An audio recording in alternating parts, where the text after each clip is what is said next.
वो मुल्क जिसने पिछले साल नई दिल्ली में G20 समिट को होस्ट किया है, उस मुल्क को इस साल G7 में कहा गया है कि भाई साहब thank you very much, we don't want to see you, यानी हम आपको नहीं मिलना चाहते, you are not welcome to G7 समिट। 6 साल में पहली बार भारतीय वजीर आजम नरेंद्र मोदी मुमकिना तौर पर G7 सरबराही इजलास में शिरकत नहीं करेंगे।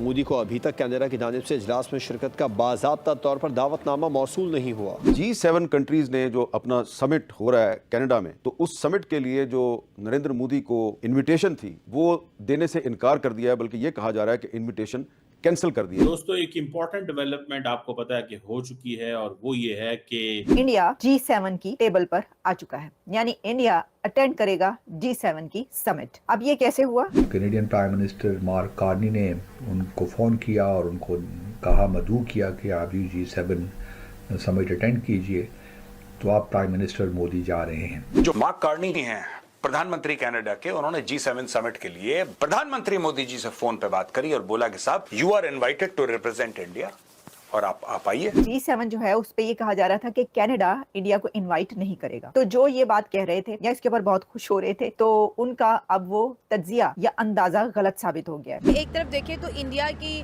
इम्पोर्टेंस अगर इकोनॉमिकली देखे जाए तो सर बहुत इम्पोर्टेंट मुल्क है, 4 ट्रिलियन की इकोनॉमी है, बहुत हमसे बहुत ज्यादा आगे है। ये है दुनिया की बड़ी इकोनॉमी होने की ताकत, जो कि आपको दिखाई दे रही है। मोदी जी अगर इनवाइट ना भी करे जाते तो हमारे ठेंगे से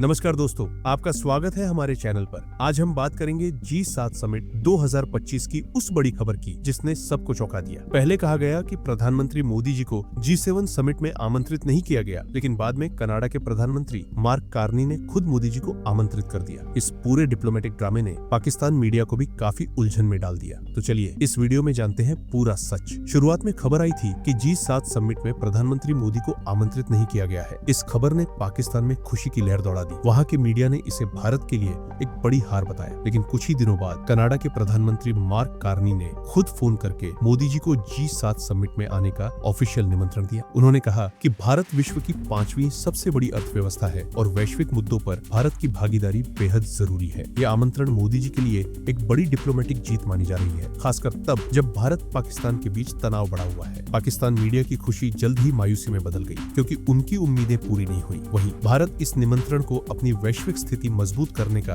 एक स्पष्ट संकेत मान रहा है। तो दोस्तों, ये थी G7 समिट 2025 की वो कहानी जिसमें पहली बार मोदी जी को न बुलाने की खबर आई, लेकिन बाद में कनाडा ने खुद उन्हें आमंत्रित कर एक बड़ा संदेश दिया। अगर आपको ये वीडियो पसंद आया हो तो लाइक और शेयर जरूर करें और हमारे चैनल को सब्सक्राइब करना न भूलें। धन्यवाद। दोस्तों, एक इम्पोर्टेंट डेवलपमेंट आपको पता है कि हो चुकी है, और वो ये है कि कैनेडियन गवर्नमेंट है उसने प्राइम मिनिस्टर मोदी को इनवाइट किया है फॉर द G7 समिट, और ये एक इम्पॉर्टेंट डिसीजन है। उन्होंने जो बात की, उन्होंने कहा जी देखें, बात ये है कि India is an important player, it's a 5th largest economy, and being a 5th largest economy, being a big population, India को हम G7 से बाहर नहीं निकाल सकते। कैनेडियंस को ये था कि अगर हमने ये मौका गंवा दिया तो हम एक नई जंग शुरू कर देंगे Majeed. So now is a time कि अमेरिका के साथ मामलात खराब हैं, दुनिया की इकोनॉमी सुकड़ रही है, डोनाल्ड ट्रंप साहब जो हैं वो टैरिफ्स के ऊपर बातें होंगी, तो हमें क्या जरूरत है एक बड़ी इकोनॉमी को आउट ऑफ द लूप रखने की? हमें क्या जरूरत है कि हम ऐसी इकोनॉमी के साथ लड़ाई शुरू कर लें जो हमें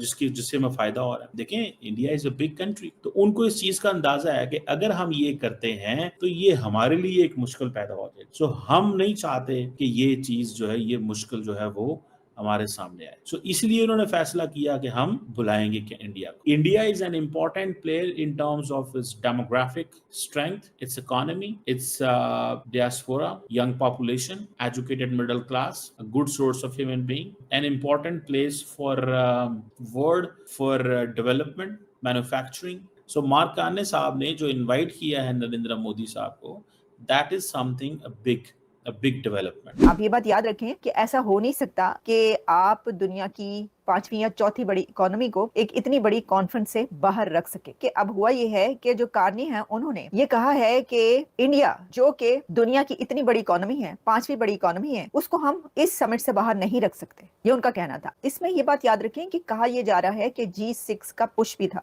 G6 की तरफ से ये पुश किया गया कि ऐसा नहीं हो सकता, यानी G6 के जो कंट्रीज हैं, यानी जो और कंट्रीज हैं, G7 में भी जो कंट्रीज हैं, उनकी तरफ से ये पुश किया गया कि आप इंडिया को टेबल पर लाएं, इंडिया को आप इस समिट से बाहर नहीं रख सकते और भारत को आपको इस समिट में बुलाना पड़ेगा। ये एक बहुत बड़ी बात है जिसको उन कंट्रीज को देखना चाहिए, पाकिस्तान समेत, क्योंकि मैं देख रही थी बहुत सारे जो एनालिस्ट थे, बहुत सारे वो कह रहे थे कि एक खुशी का इजहार कि जी देखें हमारा जो दुश्मन है उसको उन्होंने नहीं बुलाया। और अब ये तो बहुत अच्छा हुआ कि कनाडा ने पीएम मोदी को इनवाइट नहीं किया, लेकिन अब देख लें कनाडा ने पीएम मोदी को इनवाइट कर लिया और वो G7 की समिट में जा भी रहे हैं। फिर ये भी बातें होने लग पड़ी कि नहीं जाएंगे, लेकिन अब ये पता चला है कि भारत के प्रधानमंत्री जा रहे हैं और वो इस समिट को अटेंड करेंगे। तो इसमें इससे ये पता चलता है कि जब आप बहुत स्टेबल कंट्री हो, आपकी जो फाइनेंशियल स्टेबिलिटी है और आप दुनिया की बड़ी एक इकोनॉमी बन चुके हो, और फिर ग्लोबल सप्लाई चेन की जब बात होती है तो देखिए बहुत सारे ऐसी ट्रेड और सप्लाई चेन जो हैं वो इंडिया की तरफ से चलती हैं, ठीक है, और कनाडा के और इंडिया के बीच भी जो रिलेशन है उसमें भी ये सब है, तो उसमें वो उसको इग्नोर नहीं कर सकते। तो उन्होंने कहा कि ये कैसे हम कर सकते हैं, इसलिए हम बुला रहे हैं। आपने खुद सुन लिया उन्होंने क्या कहा है। कुछ ऐसे कंट्रीज जो कि G6 के कंट्रीज हैं, G7 के कंट्रीज हैं, उनकी तरफ से ये कहा गया था कि नहीं आप इंडिया को इसमें बुलाएं, और फिर उन्हें बुलाना पड़ा कनाडा को। ये है दुनिया की बड़ी इकोनॉमी होने की ताकत जो कि आपको दिखाई दे रही है। ये एडवांटेज अलबत्ता प्राइम मिनिस्टर मोदी को जरूर होगा, क्योंकि वहाँ पे वो मौजूद होंगे, तो कुछ शायद कोई ऐसी लैंग्वेज आए जो पाकिस्तान के लिए फेवरेबल ना हो। तो हमें अभी से ही कुछ डिप्लोमेटिक अपनी इंगेजमेंट्स करनी चाहिए इस्लामाबाद में, और बाकी जहाँ ज़रूरत है वहाँ डिमार्च भी करने चाहिए, और ताकि जो लैंग्वेज जो भी आए आउटकम डॉक्यूमेंट्स हैं वो हमारे लिए फेवरेबल हो। तो साहब बड़ी खुशी की लहर थी देश में। हा नरेंद्र मोदी जी को G7 में इन्वाइट नहीं किया जा रहा। अच्छा, मैं चुपचाप बैठा हुआ, मैं कह रहा था वेट एंड वॉच, इस पे बाद में वीडियो बनाऊंगा, और ऊपर वाली मेरी मदद भी कर देता है, तो मैंने इस पर अपलोड नहीं किया। और अरे रवीश ने तो इस पर प्रोग्राम भी बना दिया और जाहिलों के 2 मिलियन व्यू भी चले गए। बड़ी खुशी का माहौल था कि चलो कहीं तो कुछ बेइज्जती हो रही है, फॉरेन पॉलिसी का नुकसान हो रहा है, फॉरेन पॉलिसी बर्बाद हो गई है। जब ये इटली गए थे मोदी जी, तो यही जयराम रमेश बोल रहा था कि आप लोग तो ऐसा दिखा रहे हैं कि वहां मोदी जी को इन्वाइट कर लिया गया तो बहुत बड़ी बात हो गई, 1 साल पहले। और अब बोल रहा है कि इनवाइट नहीं किया गया तो बहुत बड़ी बात हो गई, भारत की नाक कट। मोदी जी अगर इनवाइट ना भी करे जाते तो हमारे ठेंगे से हमें जो तुम आरोप लगा रहे हो हमने उनको डिनाई किया है, बात खत्म हो गई।